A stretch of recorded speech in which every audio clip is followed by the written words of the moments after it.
नमस्कार साथियों, एक बार फिर से आप सभी का ढेर सारा स्वागत है लोधाजी क्लासेस के बीए प्लेटफॉर्म पर। चलिए शुरुआत करते हैं आज से एक नए सेशन की, एक नए कोर्सेज की। जी हाँ, नया कोर्सेज यानी अब 2027 के नई बैच के लिए। वैसे तो जिन बच्चों के अभी 2026 में एग्जाम नहीं हुए हैं फर्स्ट ईयर के, उनके लिए मैं फाउंडेशन का बैच ये लेकर के आया हूं। तो 2026 में जो नए सिलेबस के अकॉर्डिंग जो सेशन में जो एग्जाम दे रहे हैं उनके लिए तो वैल्यूएबल होगा ही, लेकिन जो 2027 के लिए जो न्यू ज्वाइनिंग है ना 2027 में, उनके लिए पूरी तरह से जो है वैल्यूएबल होने वाला सेशन। तो हम शुरुआत कर रहे हैं इंग्लिश लैंग्वेज से, जिसमें छात्रों को सबसे ज्यादा परेशानी होती है, सबसे ज्यादा टेंशन होती है ना।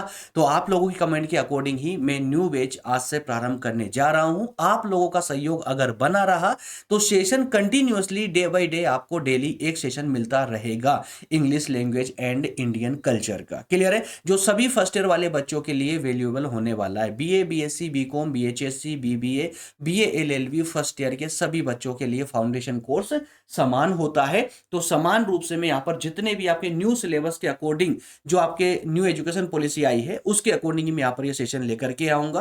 क्लियर है? तो चलिए शुरुआत करते हैं। आज पहला ही लेक्चर है, इसलिए मैंने यहाँ पर इतना टाइम लिया आप लोगों का, है ना। अब आगे से इतना टाइम लेने की जरूरत नहीं पड़ेगी। चलिए, इसके अलावा दोस्तों मैं आप लोगों को रिमाइंड करवा दूं, क्योंकि आप न्यू ज्वाइनिंग में आए हैं, नए बच्चे हैं, तो थोड़ा सा मैं आपको रिमाइंड करवा दूं। देखिए दोस्तों, यहाँ पर इसी प्लेटफॉर्म पर, इसी लोधाजी क्लासेस प्लेटफॉर्म पर मेरे द्वारा 80 से ज्यादा सब्जेक्ट अब तक पढ़ा दिए जा चुके हैं। जी हाँ, 80 से ज्यादा सब्जेक्ट आप इसी प्लेटफॉर्म पर देख सकते हैं, जिसमें बीए फर्स्ट, सेकेंड और थर्ड ईयर तक के कंप्लीट कोर्सेस में प्रोवाइड कर चुका हूं। और यहाँ पर टोटल ये लिखा हुआ है ना, फ्री यूट्यूब कोर्सेस, ठीक है ना, फ्री कोर्सेस ऑन यूट्यूब। तो यूट्यूब पर इसी प्लेटफॉर्म पर जो फ्री कोर्सेस हैं पूरी तरह से आप लोगों के लिए उपलब्ध है। कहाँ मिलते हैं? तो वो आपको कहीं और जाने की जरूरत नहीं है, इसी यूट्यूब पर ही जाइए, चैनल पर क्लिक कीजिए, चैनल के नाम पर क्लिक कीजिए जहां लोधारी क्लासेस लिखा हुआ है। जैसे क्लिक करोगे चैनल के अंदर आप प्रवेश कर जाओगे। अब वहां पर आपको दिखेगी प्ले लिस्ट, तो प्ले लिस्ट वाले सेक्शन में पहुंच जाइएगा। वहां पर सारे सब्जेक्टों की अलग अलग प्ले लिस्ट बनी हुई है। जो भी सब्जेक्ट आपको पढ़ना है आप डिटेल में पढ़ सकते हैं, सब कुछ फ्री है यहाँ पर। क्लियर है? चलिए, इन सब के अलावा अगर आप कंटिन्यूअसली विद नोट्स पढ़ाई करना चाहते हैं दोस्तों, मैं माफी चाहूंगा, लेकिन ये जो पेज आप देख रहे हैं, जो एड देख रहे हैं, ये सब्सक्रिप्शन वाला एड है। जो भी छात्र कंटिन्यूअसली और विद नोट्स पढ़ना चाहता है मेरे साथ में, मेरे द्वारा बनाई गई नोट्स का ये स्पेशल पीडीएफ नोट्स होते हैं, इसलिए यहाँ पर एक्चुअल में, है ना, इसका रीजन होता है कि बाकी तो मेरी सारी क्लासेस यूट्यूब पर जितनी भी क्लासेस होती है सब कुछ फ्री होती है। क्लास नोट्स होते हैं वो सब कुछ फ्री होते हैं, लेकिन ये कुछ स्पेशल नोट्स है जिसमें आईएमपी क्वेश्चन आंसरों को इंक्लूड किया जाता है, जिससे एग्जाम में क्वेश्चन बाहर नहीं जाते हैं। तो ऐसे क्वेश्चनों का अगर सब्सक्रिप्शन आप लोगों को चाहिए कंप्लीट पीडीएफ नोट्स का, तो दोस्तों आप ले सकते हैं। यहाँ पर देखिए, दो प्रकार की सुविधा उपलब्ध है आप लोगों के लिए।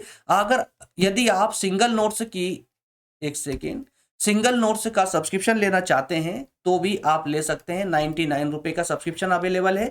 और इसके अलावा ऑल सब्जेक्ट लेना चाहें तो 399 में ऑल सब्जेक्ट भी ले सकते हैं। कैसे मिलता है? तो इस पेज का स्क्रीनशॉट लेकर के जो नंबर दी गई इस नंबर पर व्हाट्सअप कर दीजिएगा, बाकी सारी जानकारी आपको व्हाट्सएप पर समझा दी जाएगी। और अब हम शुरू करेंगे अपनी क्लासेस को। चलिए, तो दोस्तों फाइनली अब हम आ चुके हैं अपने क्लासेस में। अब हम बात करेंगे आज की मेन स्टोरी की, यानी पोइम की। तो जैसा आपको पता ही है कि अभी हमें न्यू सिलेबस के अकॉर्डिंग यूनिट फर्स्ट में हमें 5 पोइम पढ़नी है, 5 स्टोरी पढ़नी है। और उस 5 स्टोरीज पर बेस्ड मैक्सिमम क्वेश्चन वहां एग्जाम में देखने को मिलेंगे और मिलते हैं, याद रखिएगा। तो 5 पोइम जो अलग अलग है सभी पर इस अलग अलग सेशन होगा।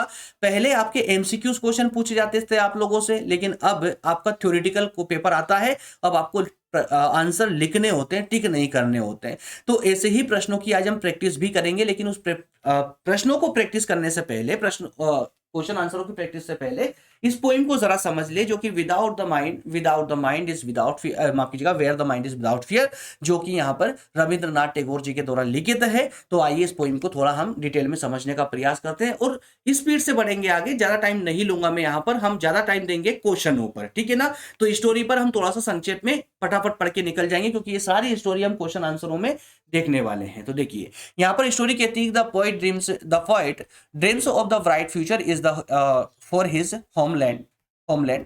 तो यहाँ पर जो कवि है हमारी स्टोरी का जो यहाँ पर कवि है, वो अपने मातृभूमि के लिए या अपने राष्ट्र के लिए जो है एक बहुत ही अच्छा सपना देखता है। एक बहुत अच्छा सपना देखता है या कल्पना करता है। He hopes his country become a place where the everyone can live without fear and with dignity. एक ऐसे राष्ट्र की कल्पना करता है जहां पर लोग बिना किसी चिंता के, बिना किसी डर के और पूरे आत्मसम्मान के साथ रह सके। इन दैट आइडियल नेशन, और ऐसे एक आदर्श राष्ट्र में education and knowledge would be free. Education मतलब शिक्षा पूरी तरह से निःशुल्क होनी चाहिए। Citizen would treat on another with the love and stay United. सब लोग आपस में जो है मिलजुल करके रहे, प्रेम मोहब्बत से रहे। There would be no division caused by the domestic quarrels like religion, communalism और caste। किसी भी प्रकार की, जैसे धर्म के आधार पर या जाति के आधार पर, रंग भेद के आधार, किसी प्रकार के उस राष्ट्र में झगड़े ना हो। तो ये स्टोरी का पहला पैरा क्या बोलता है दोस्तों, यहाँ बोलता है कि हमारा जो कवि है वो एक ऐसे राष्ट्र की कल्पना करता है जो जो जिस राष्ट्र में लोग पूरी तरह से डर मुक्त रह सके, पूरी तरह सम्मान के साथ रह सके, और एक ऐसा राष्ट्र हो जहां पर नॉलेज और एजुकेशन पूरी तरह से इन्फिनिटी तक यानी अनंत तक पूरी तरह फ्री होना चाहिए, मुफ्त होना चाहिए। बिजनेस जैसे आज वर्तमान में पूरे देश, पूरे विश्व में ही शिक्षा का आज व्यापार हो रहा है, ऐसा नहीं होना चाहिए। जहां पर लोग मिलजुल कर प्यार मोहब्बत से रहे और किसी प्रकार का कोई भेदभाव लोगों में ना हो। पहला पैरा हमारा ये बोलता है, और हर पैरे की ये लाइन जो मैंने शब्द बोले उनको याद रखिएगा। अगले पैरे की ओर बढ़ते हैं। अगला पैरा है कि in that future country everyone would speak the truth sincerely. यहां पर हर कोई व्यक्ति पूरे दिल से सिर्फ सच बोले, है ना। The people would work tirelessly to improve themselves in every aspect of life. वो अपने जीवन के हर क्षण में, हर क्षेत्र में आगे बढ़ने के लिए, बहुत बेहतर करने के लिए क्या करने करे, टायरलेस वर्क करे, टायरलेसली वर्क करे, यानी बिना थके, यानी अथक प्रयास करे। they wouldn't misled by the blind faith और मीनिंगलेस रिचुअल्स। इसे किसी भी रीति रिवाजों में ना फंसे, किसी अंधविश्वास में ना फंसे, उन पे विश्वास ना करे, बल्कि अपनी बुद्धि का प्रयोग करे।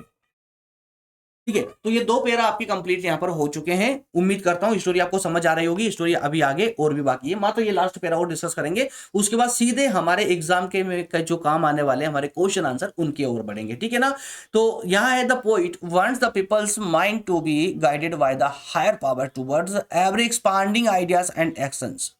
ये कवि चाहता है, क्या चाहता है कि उस राष्ट्र के लोगों का जो दिमाग है ना, वो दिमाग कोई हायर पावर जो है गाइड करे उसको। हायर पावर का मतलब है पोइम में मतलब है हायर पावर से ईश्वर का, गॉड का, ठीक है। तो ईश्वर जो है लोगों के दिमाग को संचालित करे, ना कि वो किसी भी ऐसे रिचुअल्स में ना फंसे, अंधविश्वास में ना फंसे। लोग अपनी बुद्धि का प्रयोग करें, और उस बुद्धि को गाइड कौन करेगा, ईश्वर करेंगे, गॉड करेंगे, हायर पावर करेगी, हायर पावर करेगी। तो finally he praise that the country might awaken into that heaven of the freedom. तो फाइनली हमारा कवि ये चाहता है कि उसका वो देश ऐसा हो जो स्वतंत्रता के स्वर्ग के समान हो। जी हाँ, स्वतंत्रता के स्वर्ग से के समान, जहां पर कोई प्रतिबंध ना हो, पूरी तरह स्वतंत्र हो लोग। ये छोटी सी पोइम थी। अब हम बात करने वाले हैं उन प्रश्नों की जो एग्जाम में, अब यार देखिए पोइम ये है, तो प्रश्न भी वही आएंगे जो इस पोइम पर आधारित होंगे, याद रखिएगा। और जो क्वेश्चन मैं आपको आज डिस्कस करवाने वाला हूं बहुत इंपॉर्टेंट भी है और आपके समझने के लिए जरूरी भी है। कुल मिलाकर अगर कहूं तो आपका ये टॉपिक यहां पर पूरी तरह कंप्लीट हो जाएगा। दोबारा कुछ भी और कहीं से पढ़ने की जरूरत नहीं पड़ेगी। क्लियर है। चलिए बढ़ते हैं अपने क्वेश्चन आंसर वाले सेक्शन की ओर। देखिए यहाँ पहला क्वेश्चन बोलता है कि what is meant by expression knowledge is free. जैसे हमने पोइम में बोला कि भैया एजुकेशन और नॉलेज पूरी तरह फ्री होना चाहिए, है ना, एक ऐसा नेशन। तो यहां पर इसका मतलब क्या है, इस एक्सप्रेशन का, नॉलेज इज फ्री एक्सप्रेशन का मतलब क्या है, इस अभिव्यक्ति का मतलब क्या है। तो अब हमें आंसर देना है the expression knowledge is free means the knowledge is not bound by walls of class और status and it is free for all and infinite. क्या कहा गया है कि जो नॉलेज है, नॉलेज इज फ्री की जो हम कल्पना कर रहे हैं, बात कर रहे हैं, इसका मतलब है कि जो नॉलेज है, जो ज्ञान है, वो किसी भी क्लास या स्टेटस वाली वॉल से बाउंड नहीं है, बंधा हुआ नहीं है। यानी इसका मतलब सिंपल भाषा में अगर बात करूं तो नॉलेज इज फ्री एक्सप्रेशन का मतलब है कि जो ज्ञान है, जो ज्ञान की जो अभिव्यक्ति है या ज्ञान है, वो किसी भी क्लास में, क्लास यानी कि वर्ग है ना, जैसे S T S C general OBC आदि आदि में डिवाइडेड नहीं है, उससे बंधा हुआ नहीं है। मतलब ज्ञान जरूरी नहीं है कि ज्ञान सिर्फ जनरल कैटेगरी वालों के पास ही होगा या ओबीसी के ओबीएस है ना, ओबीसी कैटेगरी के पास ही होगा या एसटीएससी के पास नहीं होगा, ऐसा नहीं है। ज्ञान सबके पास समान रूप से होना चाहिए और ज्ञान किसी हैसियत में भी जो है बंधा हुआ नहीं है कि हैसियत वाला व्यक्ति है तो उसके पास ज्यादा ज्ञान होगा, कम हैसियत वाले के पास कम होगा, ऐसा नहीं होना चाहिए। तो यह नॉलेज इज फ्री का, नॉलेज एज इज फ्री का मतलब सिंपल सा यही है कि जो नॉलेज होता है, जो ज्ञान होता है, वो किसी क्लास या स्टेटस में बंधा हुआ नहीं है, वो एकदम फ्री है, इन्फिनिटी तक यानी अनंत तक, सभी के लिए एक समान रूप से। आइए अगले क्वेश्चन की ओर बढ़ते हैं। नेक्स्ट क्वेश्चन है what narrow domestic words are refer to by the poet. अब यहां पर एक शब्द निकल करके आ रहा है दोस्तों, शायद आप लोगों ने पोइम जब हमने पढ़ी थी तो वहां ध्यान दिया होगा, narrow domestic words, narrow domestic words. और इसी नैरो डोमेस्टिक वर्ड्स का ही एक अच्छा उदाहरण है क्वेश्चन नंबर फर्स्ट वाला, क्वेश्चन नंबर फर्स्ट वाला। नैरो डोमेस्टिक वाल्स के कारण ही यहां पर जो नॉलेज होता है ना, वो फ्री नहीं रह पाता। नैरो डोमेस्टिक वाल्स का मतलब होता है छोटी सोच, माइंडेडनेस, माइंडेडनेस, नैरो माइंडेडनेस यानी संकीर्ण मानसिकता, ध्यान रखिएगा। तो यहां नैरो डोमेस्टिक वर्ल्स का मतलब क्या है, कवि ने सिंपल सा ये कहा है, तो the narrow domestic worlds means the narrow mindedness of the people which does not let the people to unite. तो यहां कवि का कहना है कि भाई जो नैरो डोमेस्टिक वर्ल्स है, जो संकीर्ण मान्यता की है या हीन मान्यताएं जो होती है, वो लोगों को एक होने से रोकती है।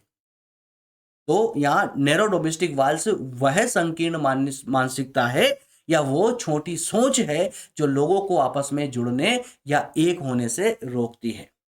Is it clear? चलिए नेक्स्ट क्वेश्चन की ओर बढ़ेंगे। सब कुछ समझ तो आ रहा है ना?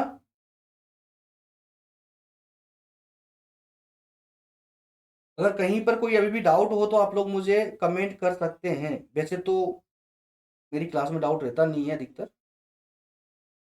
लेकिन फिर भी अगर आपको ऐसा लग रहा हो तो आप बिल्कुल मुझे कमेंट कर सकते हैं।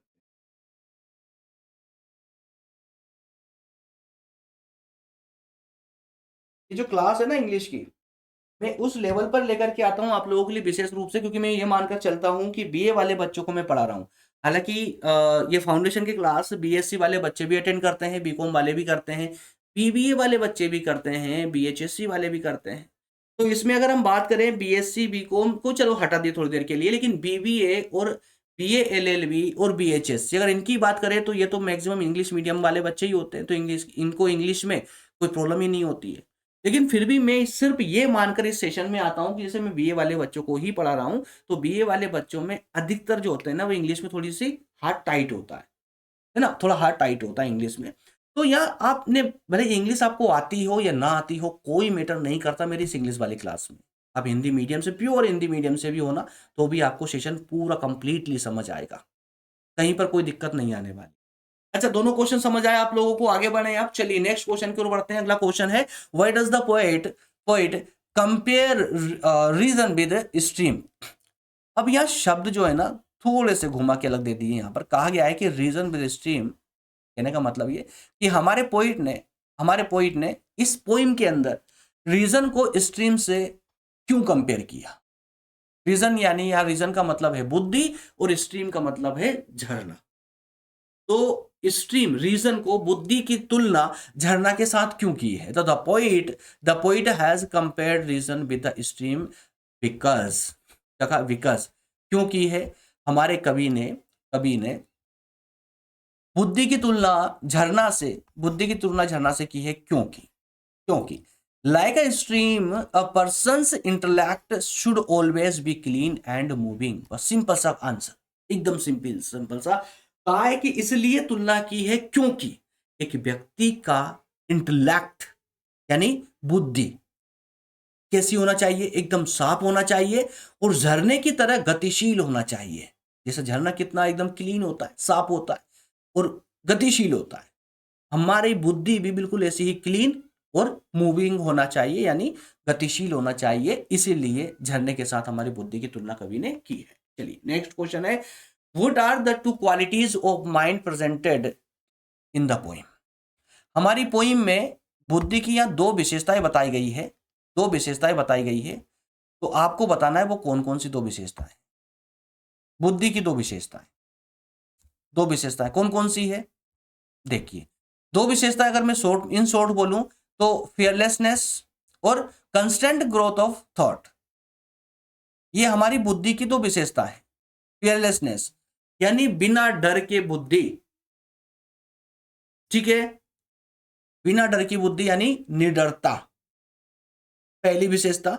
दूसरी है कंस्टेंट ग्रोथ ऑफ थॉट, हमारे विचारों में गति होना चाहिए, प्रगति होना चाहिए, निरंतर प्रगति होना चाहिए। कंस्टेंट ग्रोथ का मतलब क्या हुआ, कंस्टेंट ग्रोथ का मतलब ही हुआ ना जो है कंटिन्यूअसली, माफ कीजिएगा, कंटिन्यूअसली ग्रोथ हो, कंटिन्यूअसली मतलब लगातार ग्रोथ कर रहा हो, है ना। तो अब अगर कोई बुद्धि होगी जो लगातार ग्रोथ करेगी तो विचार भी उसमें ऐसे ही आएंगे, गतिशील, है ना।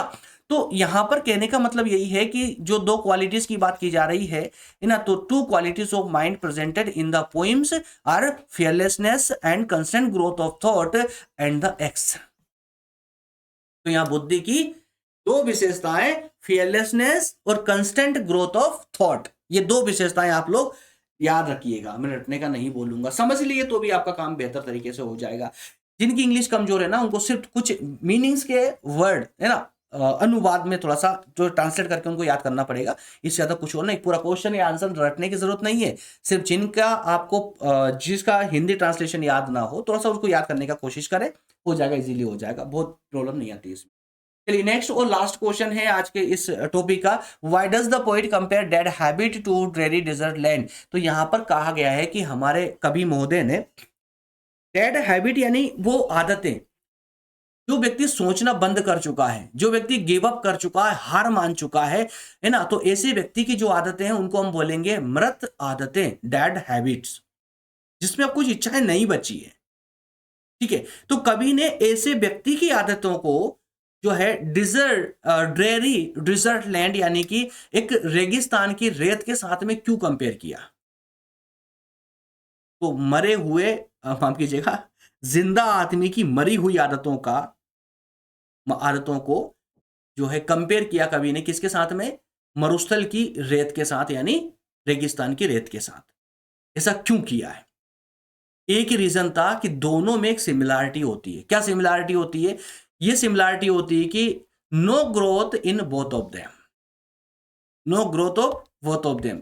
जैसे कि रेगिस्तान की रेती में किसी भी बीज के अंकुरित होने की संभावना नहीं होती, बिल्कुल उसी प्रकार से मृत व्यक्ति की, माफ कीजिएगा, जीवित व्यक्ति की मृत आदतों में यानी कि डेड हैबिट्स में भी कोई संभावना नहीं होती कि उसमें कोई ग्रोथ होगी।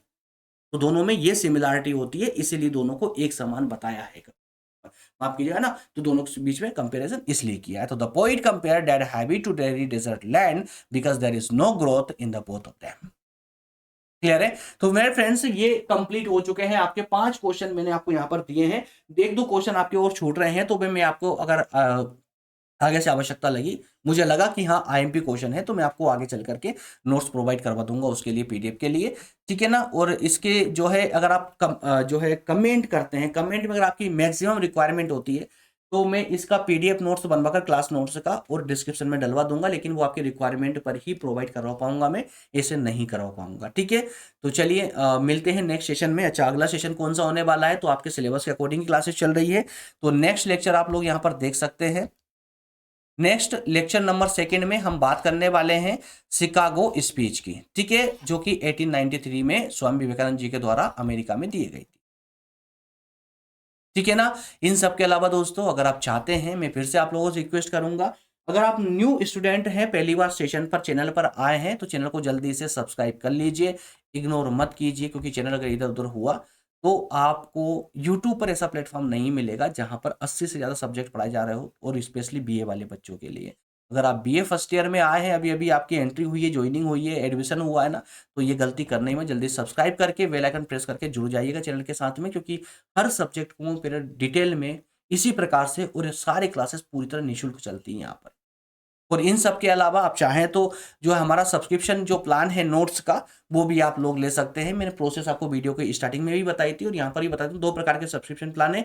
99 रुपये किसी भी सिंगल सब्जेक्ट के लिए और 399 ऑल सब्जेक्ट के लिए, जैसे आपके मेजर माइनर है ना, MDC या वोकेशनल फाउंडेशन, ये सारे सब्जेक्ट आपको 399 के इस सब्सक्रिप्शन प्लान पर मिल जाते हैं। इस नंबर पर आप लोग व्हाट्सअप कर सकते हैं, इस पेज का स्क्रीनशॉट लेकर के आपको जानकारी दे दी जाएगी। चलिए मिलेंगे नेक्स्ट सेशन में, और जाने से पहले आपको याद दिला दूं, सेशन को अभी तक लाइक नहीं किया है अभी तक तो लाइक कर लीजिए। लाइक करना तो आपका कंपलसरी है यार। देखिए आप सेशन के लास्ट तक टिके हुए हैं, आप पूरा बेनिफिट ले रहे हैं, और बिना सब्सक्राइब करे आप लेक्चर भी देके जा रहे हैं लेकिन सब्सक्राइब नहीं कर रहे हैं ना, तो ये थोड़ा सा है ना, हमको थोड़ा परेशान कर देता है। तो सब्सक्राइब कर लीजिए और सेशन को लाइक कर दीजिए अगर अभी तक नहीं किया है तो। इस सब के अलावा आप चाहें कंटिन्यूसली हमारे साथ पढ़ना तो व्हाट्सएप ग्रुप के नंबर दिए गए हैं ऊपर। टेलीग्राम ग्रुप के जो है लिंक भी है, लोधरी क्लासेस आप टाइप करेंगे तो टेलीग्राम पर आपको जो है ये एक ग्रुप मिल जाएगा जहां पर हमारी क्लासेस का लोगो लगा होगा। इंस्टाग्राम पर भी हम लोधरी क्लासेस के नाम से अवेलेबल है, फेसबुक ट्विटर वगैरह सब जगह एक ही नाम से, लोधरी क्लासेस नाम से। आप जहाँ चाहे हमें फॉलो कर सकते हैं। मिलेंगे नेक्स्ट सेशन में, बहुत बहुत धन्यवाद, थैंक यू।